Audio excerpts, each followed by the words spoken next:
भरी दिहला पेट राजा बोलिया सुनाई के। भरी दिहला पेट राजा बोलिया सुनाई के।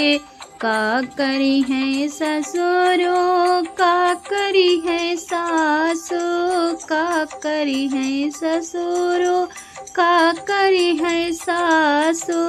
का करी है गंगा कई लोग समझाई के।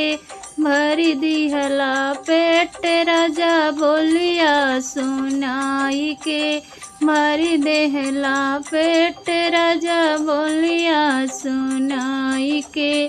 का करी है जेठ जी का करी है जेठनी। का करी है जेठ जी का करी है जेठनी।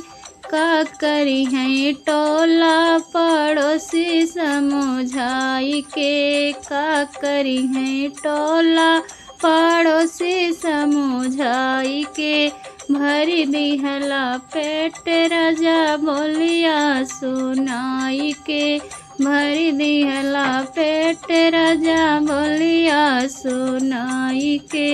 का करी है ननदी का करी है ननदोई। का करी है ननदी का करी है ननदोई।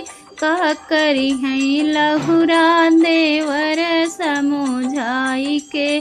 का करी है ससुर का करी है सासु। का करी है गंगा कई लोग समझाई के। भरी दिहला पेट राजा बोलिया सुनाई के। भरी दी